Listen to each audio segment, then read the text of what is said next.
Pangitain ng isang bagay na parang isang kalawakan at ang trono sa itaas. Hindi tayo konektado. Pangitain ng isang bagay na parang isang kalawakan at ang trono sa itaas.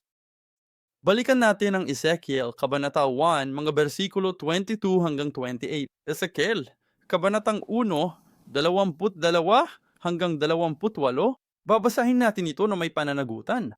Kahit hindi ko kayo marinig, maririnig ko ang ilan sa mga miyembro natin dito. Basahin natin ng responsable ang mga talata 22 hanggang 28. Babasahin ko ang bersikulo 22. Ngayon, sa ibabaw ng mga ulo ng mga nilalang na may buhay, may parang isang kalawakan, parang kakilakilabot na kristal na nakalagay sa ibabaw ng kanilang mga ulo.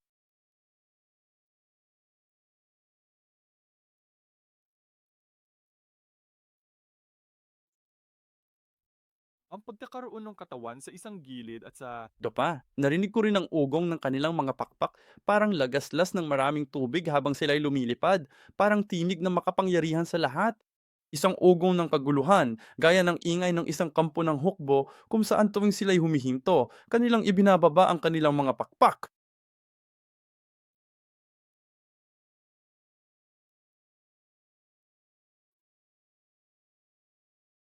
Ngayon, higit pa sa gastos, mayroon pa rin hindi nila kayang bayaran. Merong isang bagay na kahawig ng isang trono na parang lapis lazuli sa anyo.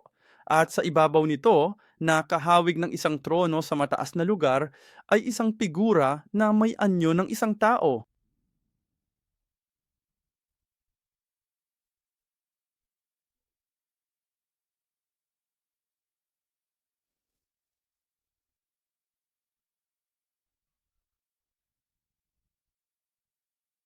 Sama-sama nating basahin kung paanong ang anyo ng bahaghari sa mga ulap sa araw ng pag-uulan, gayon din ang anyo ng nakapalibot na liwanag. Ganito ang anyo ng wangis ng kaluwalhatian ng Panginoon. At nang makita ko ito, ako'y nasubasob at nakarinig ng isang tinig na nagsasalita. Ito ang salita ng Diyos, Amen. Ito ang panitain. Isa pang panitain na ibinigay kay Ezekiel nang siya ay tawagin upang maging isang propeta. Ang unang pangitain na ating pinag-usapan ay ang pangitain ng apat na nilalang na may buhay. At ito ay isang karugtong, ngunit nakita siya ng isang pangitain, ng isang bagay na parang isang kalawakan. At ang larawan ng kalawakan na iyon ay, una, isang bagay na parang kalawakan ang nasa ibabaw ng mga ulo ng mga nilalang na may buhay. At Ezekiel 1 versikulo 22 ay may nakasulat na parang nasa ibabaw ng mga ulo ng mga nilalang na may buhay. Merong parang isang kalawakan, parang kahangahangang kinang ng kristal na nakalagay sa ibabaw ng kanilang mga ulo. Ito ay ito ay isang paglalarawan ng kung ano ang maaaring hitsura nito. Naroon ang mga kerubin, ang mga nilalang na may buhay, at saka ang mga gulong. Hindi ko alam kung ganito talaga sila kamukhang kamukha, pero isa lang itong paglalarawan. Pero nakikita mo yung parang baso, parang mesa na gawa sa salamin? Tea table? Isang malaking tea table na gawa sa salamin, di ba? Akalain ko sana na medyo mas makapal o mas malalim ang kalawakan, pero isa lang itong paglalarawan. Ito ay parang kristal, parang isang kalawakan. At ipapaliwanag ko kung bakit maaaling ganito ang hitsura nito. Ngunit sa itaas nito ay ang trono at pagkatapos ay ang ningning na parang bahagari. At kaya ang gastos na iyon, ang salitang gastos ay sa Hebreo ay rakya. Rakia, isinasalin din ito bilang kalawakan o isang malawak na espasyo. Ang rakya ay nagmula sa salitang ugat na Hebreyo na ang ibig sabihin ay pagmamartilyo. Kapag meron kang bolang metal, iniinit mo ito at pinupukpok upang ito ay maging mas manipis, upang mabuo ito sa iba't ibang hugis. Kaya kapag pinukpok mo ito hanggang sa maging manipis na plato, rakiya na yun. At nung sinaunang panahon, inakala ng mga tao na ang kalawakan, ang mga kalangitan, ay isang solido. Pagtakip sa daigdig, sa ibabaw ng kalawakan, sa ibabaw ng kalawakan. Kaya naniwala sila na isa itong matibay na pantakip at kaya nga ginamit ang salita, paliwanag ni Rakia. Ang nakita ni Ezekiel sa ibabaw ng mga nilalang na may buhay ay hindi ang aktwal na kalawakan, kundi isang bagay na parang kalawakan na isang nakikita at malawak na espasyo na nakalagay sa ibabaw ng kanilang mga ulo. Ang terminong ito na kadalasang isinasalin bilang kalawakan ay isinasalin bilang kalawakan sa ating sipi ngayon. Gayon din sa Genesis Kabanata 6, Ezekiel 122, habang binabasa natin Kabanatang 10, Talata 1. Gayon din, isinalim din ito bilang kalangitan, tulad ng sa awit 11, talata 1 at 2, o mga langit sa ilang mga salin. At gayon din, isinalin din ito sa ilang mga sipi bilang mga langit.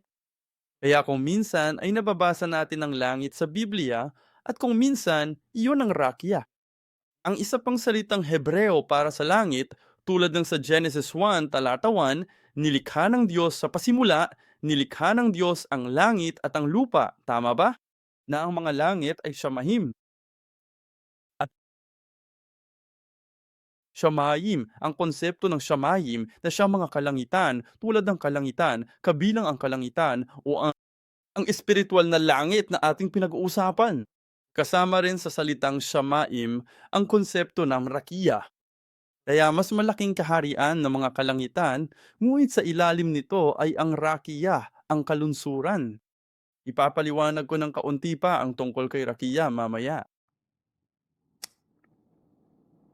Genesis Kabanata 1, versikulo 7, ang Diyos ang nagbayad ng gastos. Ito ang ikalawang araw ng paglikha. Ginawa ng Diyos ang kalawakan at inihiwalay ang tubig na nasa ilalim ng kalawakan mula sa tubig na nasa itaas ng kalawakan. At nagkagayon nga. Mga bersikulo 14 at 15, ng ikaapat na araw, sinabi ng Diyos, magkaroon ng mga tanglaw sa kalawakan ng langit upang ihiwalay ang araw sa gabi, at maging pinakatanda at pinakabahagi ng mga panahon at pinakabahagi ng mga araw at mga taon. At maging pinakatanglaw sila sa kalawakan ng langit upang tumanglaw sa ibabaw ng lupa. At ganoon nga. Kaya ito, sa ikaapat na araw, nilikha ng Diyos ang araw, buwan at mga bituin at inilagay niya sila sa rakya, ang kalawakang ito. Kaya pag-isipan natin ng kaunti ang konseptong ito ng kalawakan. Kaya merong lupain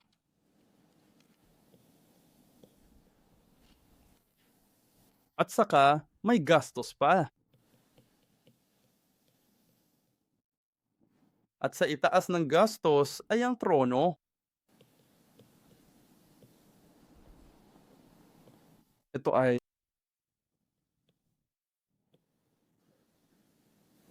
kung saan naroon ng Diyos, dun siya naroon. Kaya mayon, sa lugar. Ito ang tinatawag nating langit, ang kaharian ng langit. At nasan tayo ngayon? Nasaan tayo? Nabubuhay tayo sa lupain ito, kung saan itinuturing nating kaharian ng langit, at narito ang trono ng Diyos. Kaya ito ang tinatawag nating langit, hindi ba? Kaya ang lugar sa pagitan, ang lupa, kung nasaan tayo, at ang trono ay gastos. At dito, sinasabi ng Biblia, maging ang araw ay nasa panganib. Ang buwan at mga bituin ay nasa ganitong kalagayan. Kaya kasama sa gastos na ito, kasama na rito ang sansinukob. Medyo malaki ito, hindi lang ito, ang espasyo sa pagitan ng lupa at langit. Ang araw, buwan at ang mga bituin ay kasama sa kalawakan. Kaya ang kalawakan ay medyo malaki, mas malaki kaysa sa iniisip natin.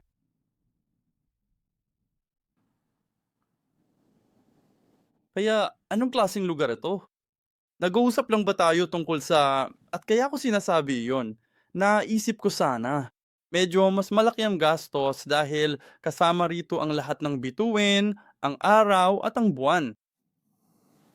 Ngunit sa espiritual na aspeto, ito ay dahil ang pangitain ni Ezekiel ay isang espiritual na pangitain na ipinaliwanag sa mga simbolikong imahe. Natutunan natin yan sa pamamagitan ng pag-aaral tungkol sa apat na buhay na nilalang. Kung physical silang lilitaw, gaya ng inilarawan, lahat tayo ay tatakbo. Matatakot kami. Ang mga imaheng iyon at mga mukha, ang mga pakpak at ang mga gulong, natutunan natin na lahat sila ay may mga espiritual na kahulugan. Pagkatapos, sa itaas ng kanilang mga ulo ay ang kalawakan. Maaring nagtataka kayo, ang apat na buhay na nilalang na ito ay mga nilalang sa langit. Ngunit bakit sila nasa ilalim ng kalawakan? Naniniwala akong may dalawang pangunahing dahilan kung bakit ang mga nilalang sa langit ay nasa ilalim ng kalawakan. O kapag ang mga nilalang sa langit ang nasa ilalim ng gastos, isa sila sa dalawa. Una, sila ay bumagsak, tulad ni Satanas. Natumba na sila. Hindi sila maaaring manatili sa langit. Pangalawa, mayroon silang gawaing dapat gampanan dito sa lupa, tulad ni Jesus. Bumaba sila para sa isang layunin at naniniwala akong yun ang dahilan kung bakit ang apat na nabubuhay na nilalang ay nasa ilalim ng gastos na iyon. Pero sa itaas ng kanilang mga ulo, ibig sabihin, nasa itaas lang nila, ang kalawakan at sa ibabaw niyon ay ang trono ng Diyos. Kaya ngayon, pag-isipan natin ang simbolikong kahulugang ito na aking mauunawaan. At hindi ko na masasabing ito na nga ulit. Ngunit ang lupa, kung ang lupa ay nagsasalita tungkol sa ating pisikal na katawan. Dito naroon ang ating katawan, kung gayon ang langit ay ang espiritual na mundo.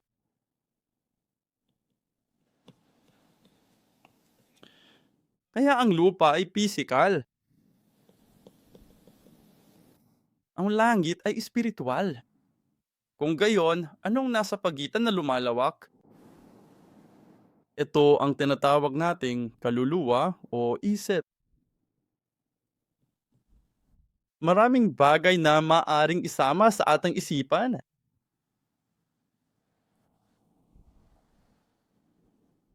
Isipin mo kung ano ang nasa isip mo. Ano kayang pumapasok sa isip mo?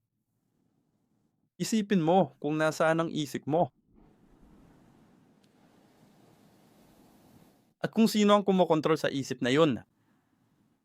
Asya rito ang araw, buwan at mga bituin at ang sansinuko. Maraming nangyayari sa larangang iyan, sa espasyong iyan, di ba? At sino ang namamahala sa espasyong iyon? Ito ay isang lugar sa espiritual na aspeto, ito ay isang lugar sa pagitan ng katawan, pisikal at espiritual. Hindi pa ito lubos na nasa langit. Ngunit ito ay isang di nakikitang kaharian. Gayunpaman at sa makatuwid, hindi ito gaanong pisikal at nakikita. Hindi ito nakikita? Isipin mo ang mga pangarap mo. Isa itong eksplorasyon sa palagay ko. Ang iyong mga panaginip ay paggalugad sa iyong hindi namamalayan. Ang mga lugar na pinupuntahan ng iyong isipan ng hindi namamalayan. At isipin mo, gaano kaya kaganda kung lahat ng nangyayari sa isip mo ay maaaring mangyari sa pisikal na mundo? Magiging maganda kaya ito o magiging lubhang masama? Mas marami bang positibong bagay sa isip mo o mas marami bang negatibong bagay sa isip mo? Kung sakali mang magkatotoo ng tuluyan ang mga iniisip ng bawat tao, marahil ay matagal na sigurong sumabog ang lahat ng mga bombang nukleyar. Baka mas marami pang kaso na pagpatay ang mangyari. Kaya nga, hindi tayo binibigyan ng Diyos ng kapangyarihan at kakayahan matupad yun. Minsan, nasasabi natin, gaano kaya kaganda kung ang iniisip ko ay magkatotoo? Oo, gaano kaya kaganda yun? Pero kasabay nito, gaano kaya kasama yun? At kaya, kung ang ating isipan, kung kaya nating salain ang kasamaan at kunin lamang ang mabuti, Kung gayon, naniniwala ako na ibibigay sa atin ng Diyos ang kakayahan at kapangyarihang iyon. Ngunit ang ating mga isipan ay nahahalo sa mabuti at ang kasamaan ay nahahalo sa ating mga isipan. Doon na rin ang bastos. Kaya nga, may ilang bahagi ng Biblia, si Satanas na bumagsak dahil sa kapinsalaan. Bumaba, natumba mula sa trombi. Parang ang gastos ay pagmamay-ari ng o isang lugar kung saan nakatira si Satanas. Minsan nagsasalita ito na parang isa itong magandang lugar. Hayaan mong tanungin kita, ang iyong isip, ang iyong gastos, ang iyong rakiya, ano ang kasama doon at sino ang namamahala dito? Dalangin ko na sana'y makatawid tayo sa kalawakan na iyon at makapasok sa makalangit na kaharian. Aming,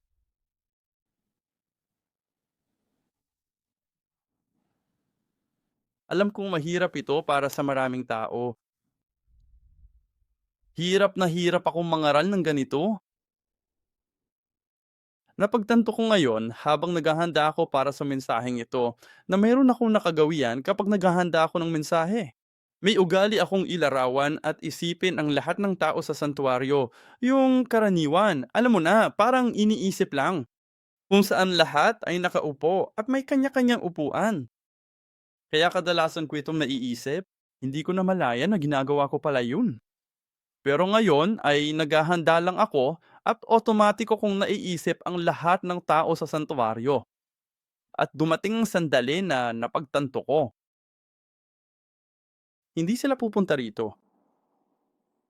At kaya, sa aking imahinasyon, wala na ang lahat ng miyembro. Kaya naman isang malaking pagkabigo iyon para sa akin ngayong araw. Alam kong mahirap para sa praise team na manguna sa pagpuri kapag walang mangunguna. Pero naniniwala kami na nandiyan ka. Nahihirapan talaga ang aming broadcast team na makasabay sa mga online services. Hindi ito madali. Pero sa tingin ko, ibinahagi ko na itong mensahe dati. Ang biyaya ng pagiging nakakakulong o isang bagay na katulad niyan. Tungkol sa pagiging nakakakulong si Grace. Sa Singapore, hindi pa tayo naka-lockdown at sana ay hindi pa tayo ganito. Pero kahit hindi tayo naka-lockdown, hindi pa rin tayo pinagbabawalan na maglakbay sa loob ng bansang ito. Pero limitado tayo at wala tayong gaanong magagawa, 'di ba? Hindi tayo manonood ng sine. Hindi naman tayo gagawa ng maraming bagay, 'di ba? At pakiramdam namin ay limitado kami. At iyon ang nagdulot sa akin ng ilang mga kaisipan at pagninilay-nilay. Naisip ko, baka hindi sinang-ayunan ng Diyos ang ginagawa ko para sa Kwaresma nepong. Kaya pinipilit niya ako sa mga limitasyong ito. Ito ay personal na refleksyon lamang, hindi ko sinasabing pangkalahatan. Nagdulot sa akin ng pagsisis at pag-iisip. Ano ang dapat kong gawin, marahil kung anong inaasahan ng Diyos, o marahil ay sinasabi niya sa akin o sinasabi sa atin.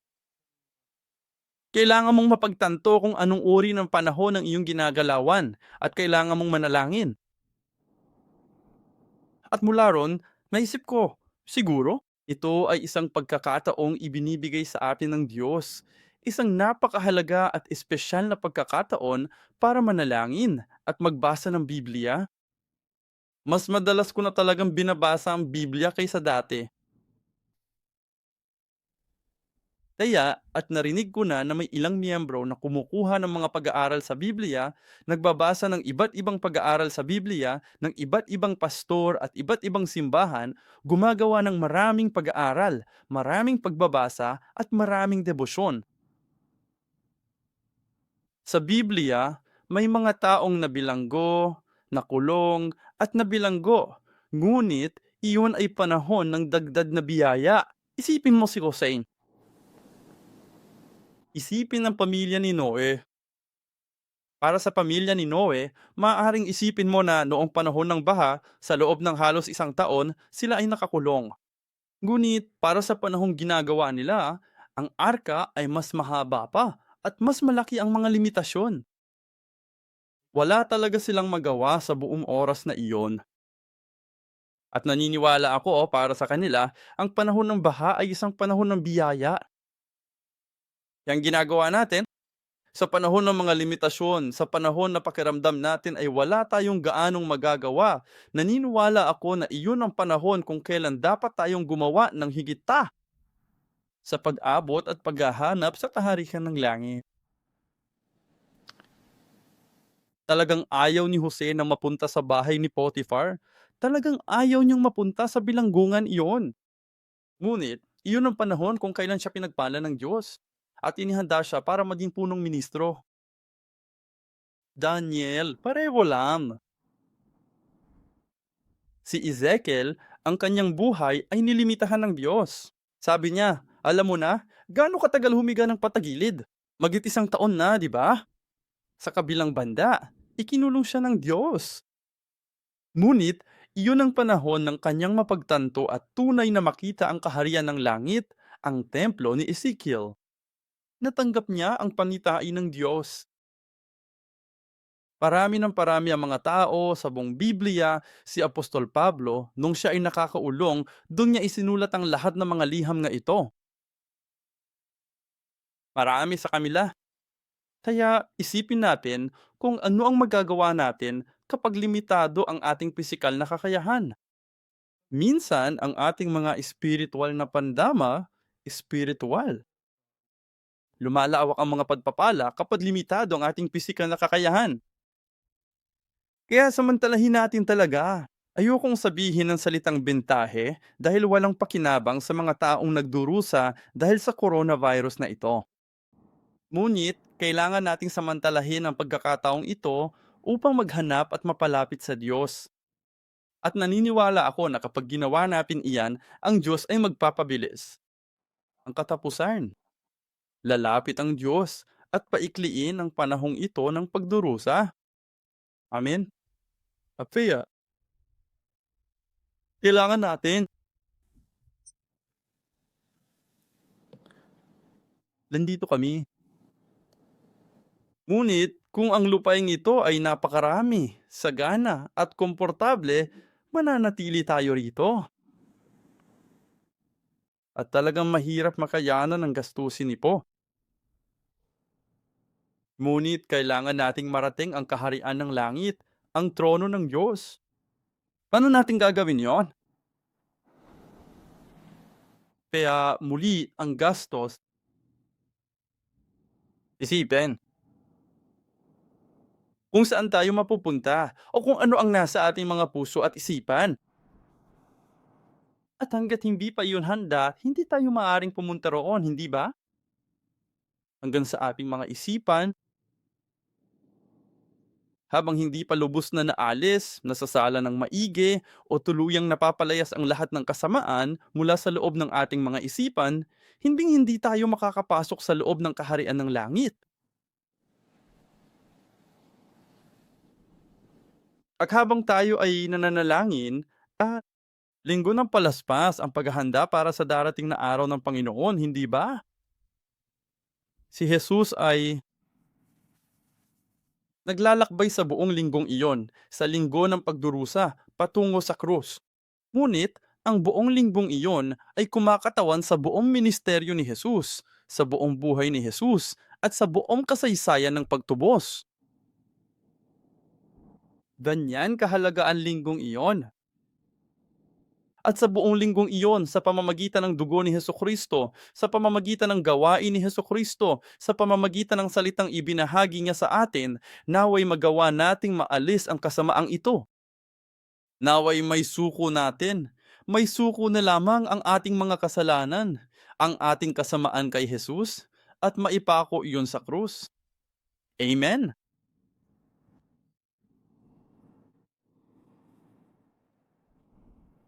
Minsan, ganito dapat ang gastusin.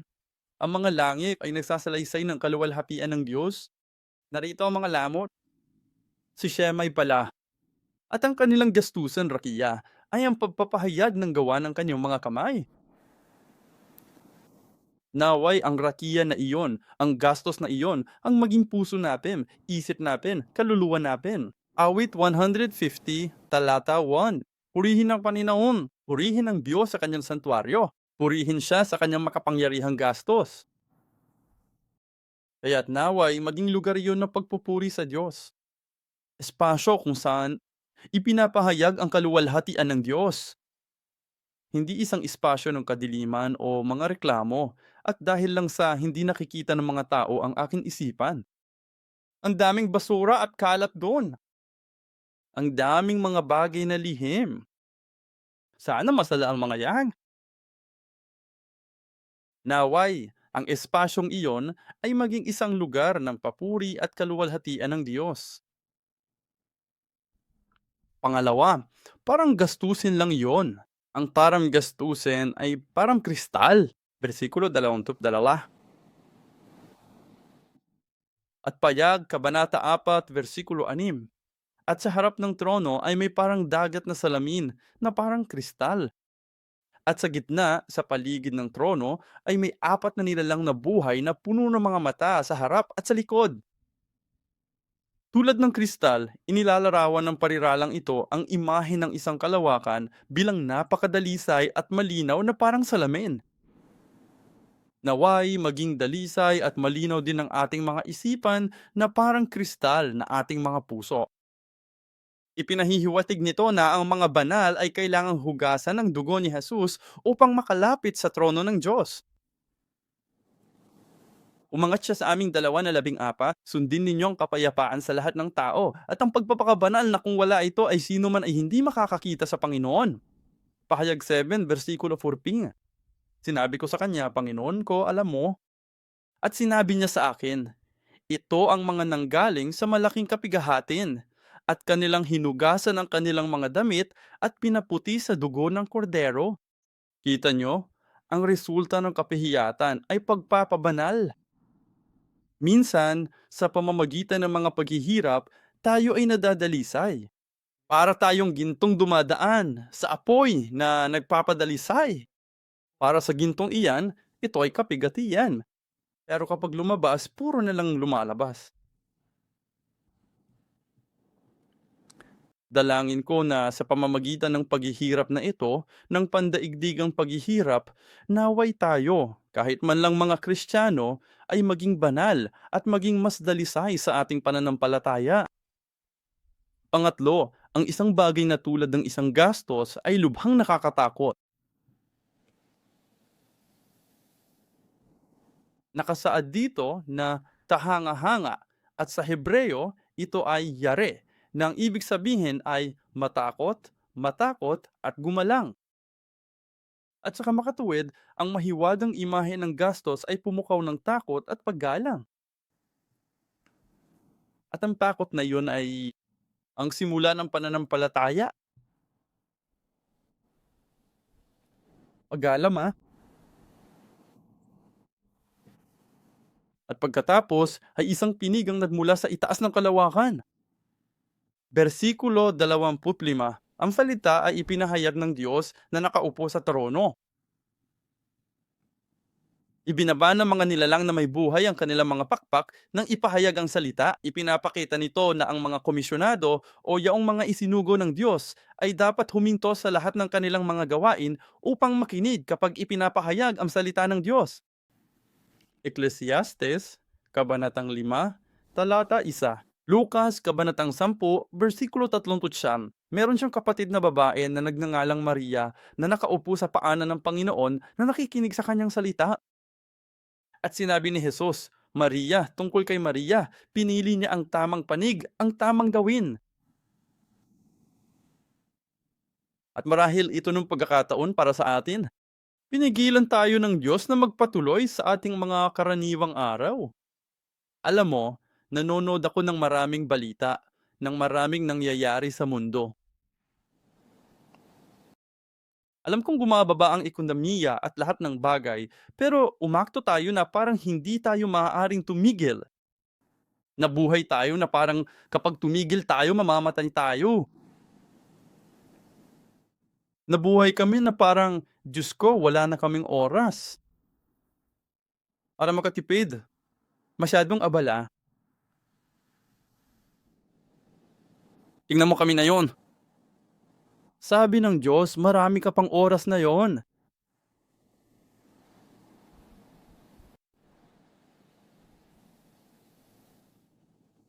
Kapag bumalik na tayo sa ating mga karaniwang araw, alalahanin natin ang panahong ito. At tandaan natin na laging may oras para sa Diyos. Lagi naman tayong may libreng oras. Kailangan natin ibaba ang ating mga pakpak, tumigil sa paglipad palayo, tumigil sa paggulong palayo kapag ang salita ay binibigkas. Lukas Kabanatang 10, talata 42. Ngunit isang bagay lamang ang kinakailangan.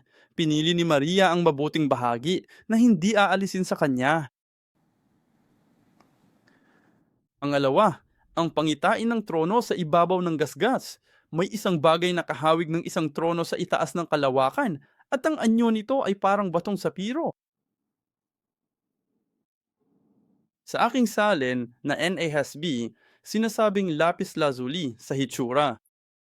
Kabanata 10, talata 1, may sinasabi itong parang batong sapiro na sa hitsura ay kahawig ng isang trono. Ang trono ng Diyos ay nasa itaas ng mundo ng paglikha. Ang trono ng Diyos ay nasa itaas ng kalawakan. At doon, nakita ni Apostol Pablo at sinabi niya, ito ang ikatlong lango. Isaiah 6.1. Nung taong ng pagkamatay ni Haring Uzias, nakita ko ang Panginoon na nakaupo sa isang trono, matayog at marangal, na ang laylayan ng kanyang balabal ay pumuno sa templo. Ang lapis lazuli ay sapiro. Sa Hebreo, ito ay sapiro. Natagpuan ng batong hiyas na ito, ang batong kayamanang ito ay matatagpuan sa ikalawang hanay ng pektoral ng mataas na saserdote. Ito ay isang hiyas na may natapaning kagandahan at halaga. Exodo 28, versikulo 18. Sa ikalawang hanay, isang turkesa, isang sapiro at isang diamante. Pangalawa, mayroong isang figura na may anyo ng isang lalaki. Ang talata 26 ay isang figura na may anyo ng isang lalaki. At bagamat si Jesus ay Diyos, siya ay bumaba sa anyong tao. At ang tao ay nilikha ayon sa wangis ng Diyos. Siyempre, hindi lamang tayo nagsasalita rito sa pisikal na pandama, kundi para maunawaan natin, nagsasalita siya sa simbolikong wika at mga pisikal na anyo, ang anyo ng wangis, ng kaluwalhatian, ng Panginoon. Kaya't siya'y may anyo ng isang tao, kasabay nito'y may anyo siyang kawangis ng kaluwalhatian ng Panginoon. Kaya, sino ang may anyo ng tao at kaluwalhati ng Panginoon? Ang imahe ay naglalarawan sa nagkatawang taong Diyos, ang anak na si Jesus, mga taga Filipos 2, versikulo 6 hanggang 8. Bagamat itinuring siyang kapantay ng Diyos, bumaba siya mula sa kanyang trono. Nagpakumbaba. Juan 1, versikulo 14, ito ang salita na dumating sa anyong tao. Ang anyo ng nakapalibot na liwanag nito ay parang bahaghari sa mga ulap sa araw ng pag-ulan. Sila.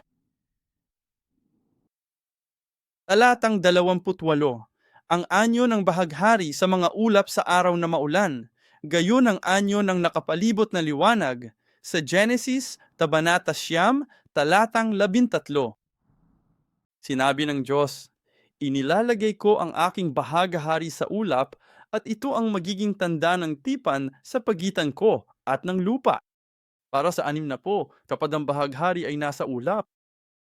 Kung magkagayoy, aking titingnan upang aking maalala ang walang hanggang tipan sa pagitan ng Diyos at ng bawat nilalang na may buhay sa lahat ng laman na nasa ibabaw ng lupa.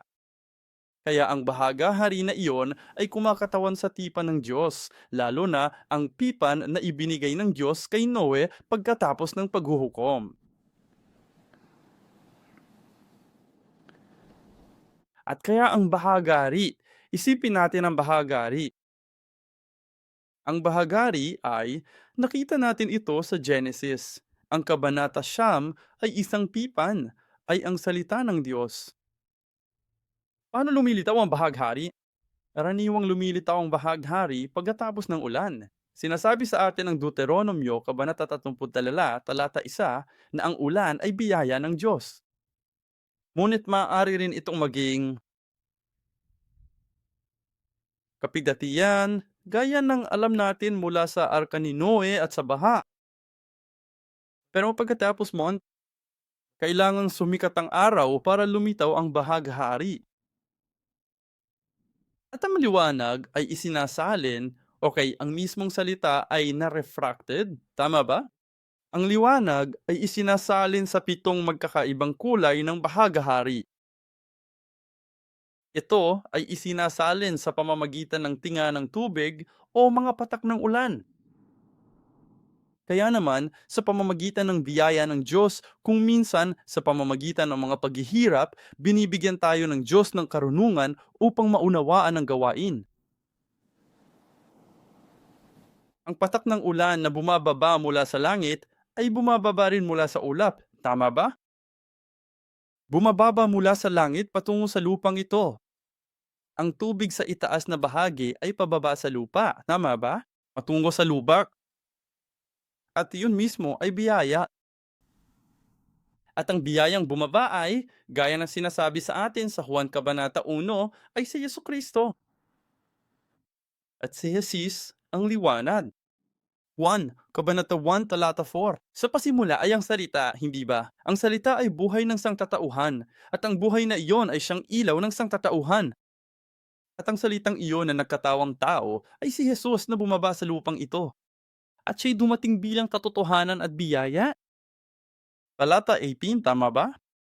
At ang mga sumusunod, at sa pamamagitan ng kanyang pisikal na anyo, ibig sabihin sa pamamagitan ng tao ni Jesus, sa pamamagitan ng katawan at ng kanyang pagiging tao,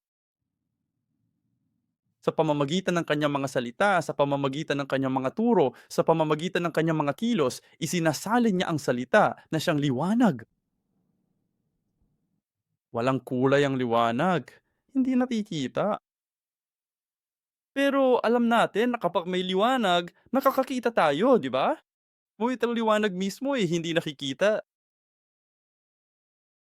Ngunit kapag ang tanging paraan para maging nakikita ang liwanag ay sa pamamagitan ng patak ng ulan na yon o sa pamamagitan ng ganong uri ng molekula ng tubig, ang liwanag ay naaaninag sa 7 kulay ng bahaghari.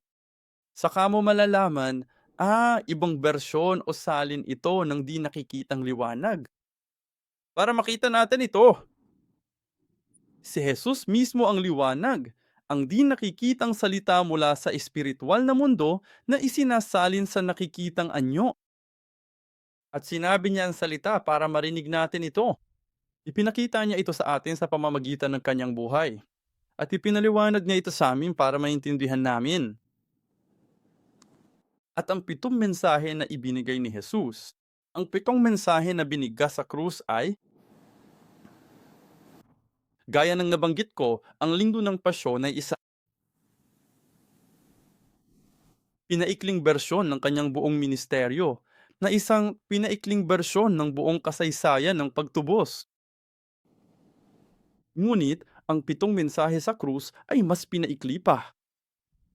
Ito ang pinakaalina sa akin. Anong tawag mo sa mga yan? Napaka-esensya. Ang mga patak, ang napakahalagang mga patak. Alam mo, kapag gumagawa ka ng mga solusyon, mayroon kang mga pinaikling bersyon. Maglagay ka lang ng ilang patak sa 1 litro ng tubig, di ba? Isang bagay na tulad nen. Ang 7, ang mga mensahe ay kumakatawan sa kung ano ang dinala ni Jesus, ang salitang dinala ni Jesus.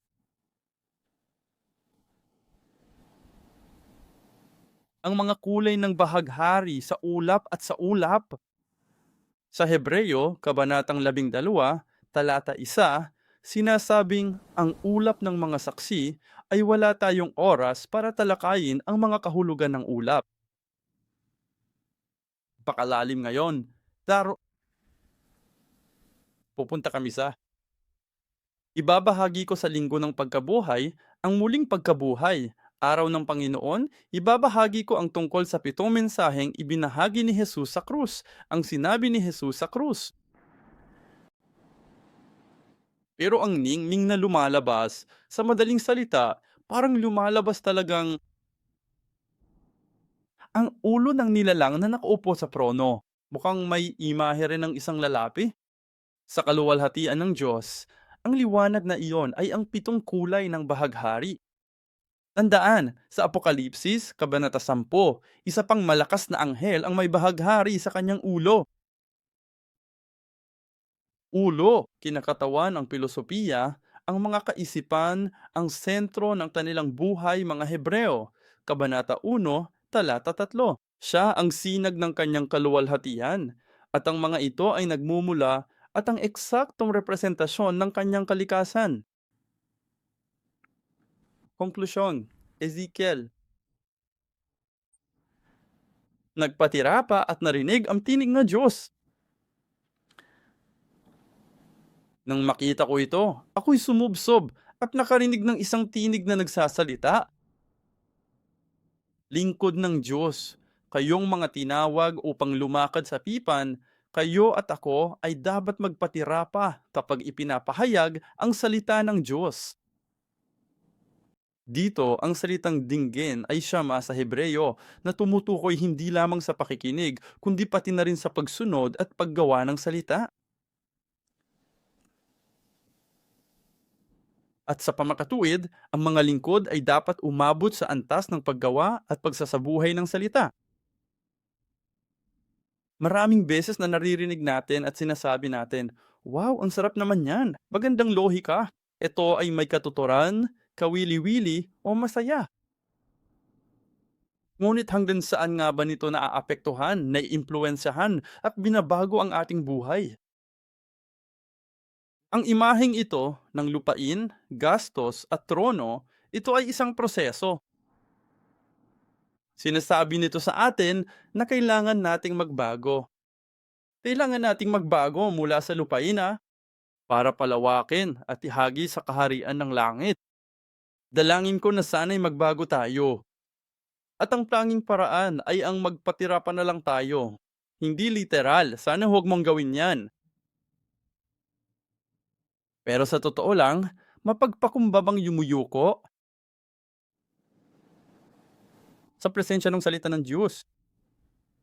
Pahayag 1, versikulo 3, mapalad ang bumabasa at yaong mga nakikinig sa mga salita ng propesiya at sumusunod sa mga bagay na nakasulat dito sapagkat malapit na ang panahon. Sa huli, ang hari ng Babylonia ay hindi ang pinuno ng kasaysayan. Ang Diyos, sa kanyang kaluwalhatian, ang tanging soberanong pinuno. At naway siya rin ang tanging mamamahala sa ating mga buhay. Amen? Manalangin tayo. Ama naming nasa langit, nagpapasalamat kami sa iyo sa pagpapahintulot sa amin na magtipon-tipon saan man kami naroon. Sa ating mga tahanan, ngunit naniniwala kami na inanyayahan mo kami sa kaharian ng langit. At Ama, tulad ni Ezekiel, tulad ng iyong mga lingkod, bagamat limitado kami sa pisikal, bagamat dumaranas kami ng mga paghihirap, naniniwala kami na bibiyayaan mo kami sa espiritual ng karagdagang mga pagpapala at pangunawa.